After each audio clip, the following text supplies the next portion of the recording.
Welcome to the Embodied Resilience podcast, where we explore the intersection of trauma-informed yoga, emotional and mental health, nervous system regulation, and the ancient wisdom of Chinese meridians.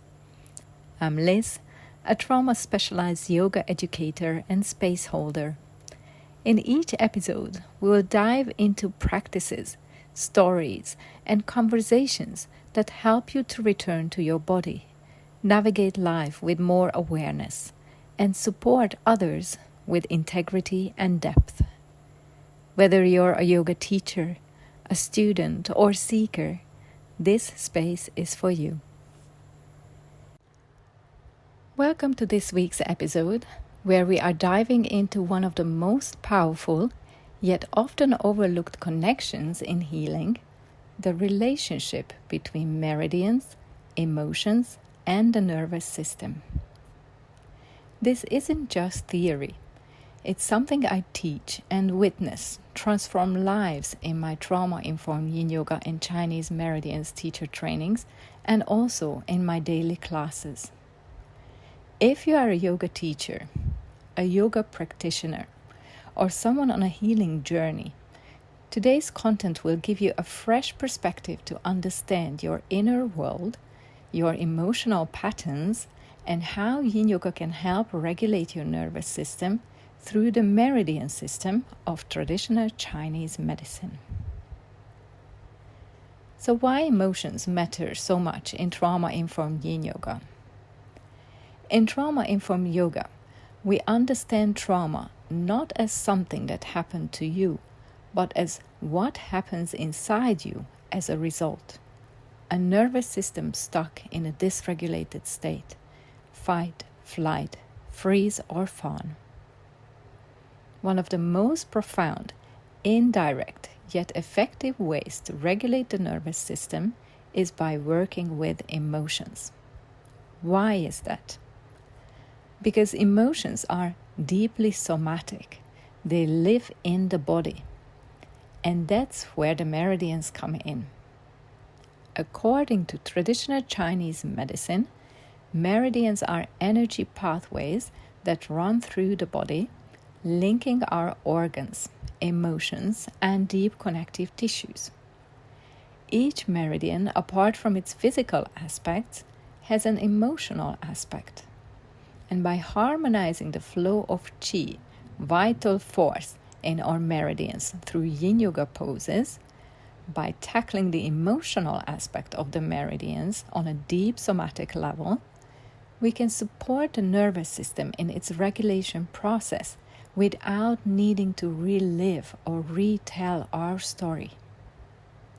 This is especially important in trauma-informed work.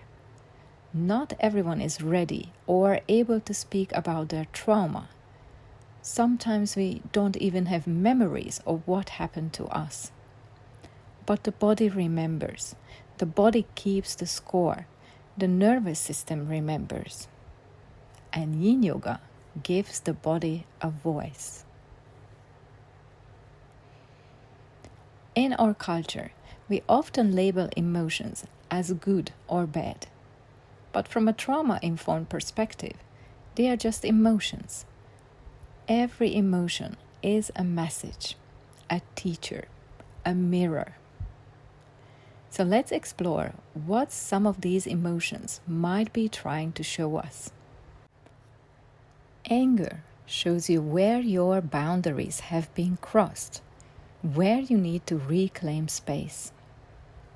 Jealousy tells you what you deeply desire, where you want to be. Regret is an invitation to forgive yourself. Anxiety invites you to build deeper trust and self-confidence. Shame is a part of you that is longing for healing, acceptance, and compassion. Fear is the gatekeeper of your greatest potential, your greatest power yet to be unleashed. Sadness speaks about a loss that wants to be grieved and processed. Disappointment is the presence of unspoken expectations and unmet needs.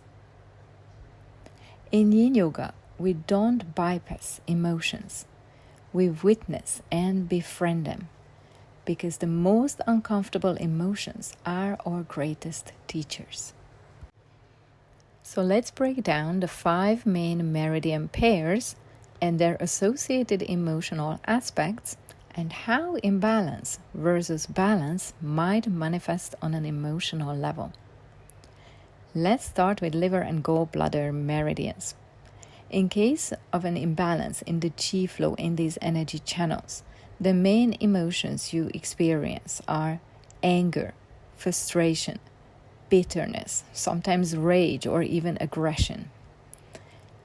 When we balance the chi flow in these meridians with different techniques such as acupuncture, acupressure, or yin yoga poses, we can process and release suppressed anger, bitterness, resentment, cultivating peace, patience, and acceptance. When stomach and spleen meridians are out of balance, we might have a strong tendency to worry, to overthink, ruminating, and strong people-pleasing tendencies, struggling to set boundaries around our time, energy, physical body. So by balancing the chi flow in these meridians, we can improve our sense of self-worth, and we can cultivate healthy and firm boundaries, learning to say no without feelings of guilt and shame.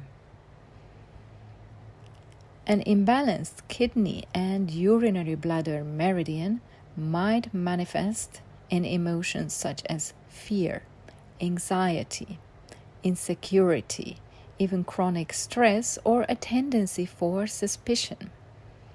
By balancing the flow of chi in these meridians, we can establish a felt sense of safety, a deep sense of trust in ourselves and in our relationships. When lungs and large intestine meridians are imbalanced, the main emotions we experience are grief, deep sorrow, or difficulty letting go. By balancing the flow of chi in these energy channels, we can cultivate a sense of hope, comfort, and consolation. And working with these meridians also supports us in processing, grieving our losses for eventually moving on and letting go in a healthy way. An imbalanced heart and small intestine meridians will bring up emotions such as sadness, jealousy, abandonment, guilt, shame, or we might develop anxious or codependent attachments in our relationships.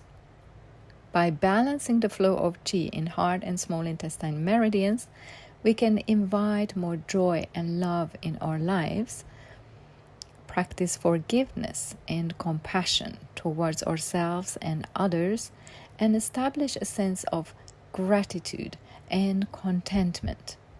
We might be also able to move towards more secure attachment styles in our relationships. Now let's overlay all this with the nervous system survival states. The main emotion you experience in a fight response is anger. Anger in traditional Chinese medicine corresponds with the meridians of liver and gallbladder.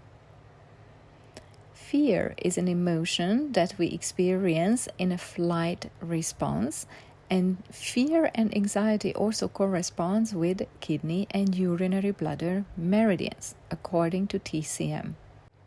Fawn response is characterized by our tendency of worrying, overthinking, people-pleasing, which are characteristic emotions for stomach and spleen meridians. Freeze response mainly corresponds with the heart and small intestine meridians, and also with a special meridian called the Sanjiao. So I normally work with these meridians to support the nervous system returning to regulation from a shutdown state. By addressing the emotional aspects of meridians, we can support the nervous system, shifting out of the survival states and back into regulation. So why this topic is sort of my specialty? This emotion, meridian, nervous system connection is at the heart of what I teach in my 100-hour trauma-informed Yin Yoga and Chinese meridians teacher training. It's not just about the postures. It's about the emotional resilience, the energetic anatomy, and the nervous system fluency that comes with this practice. Most of us were never taught to safely be with our uncomfortable emotions. Trauma-informed Yin Yoga gives us that opportunity. In my course, we go deep into how each pose affects specific meridians, what emotions they help to process, and how to sequence classes that offer emotional release and nervous system regulation. If today's share resonated with you, I invite you to download my free ebook, Meridians, Emotions, and Yin Yoga. You can also join my free 3 days trauma awareness webinar coming up in July. You are invited to join my next live teacher training course in Thailand. Or if traveling is not an option for you at the moment, you can already join the wait list of my online self-paced version of this training, which is going to launch in late 2025.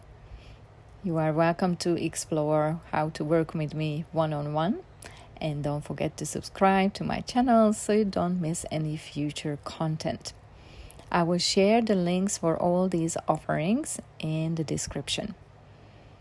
Thank you so much for being here, and remember, your emotions are teachers and there for a reason. They are messages. So let's learn to listen.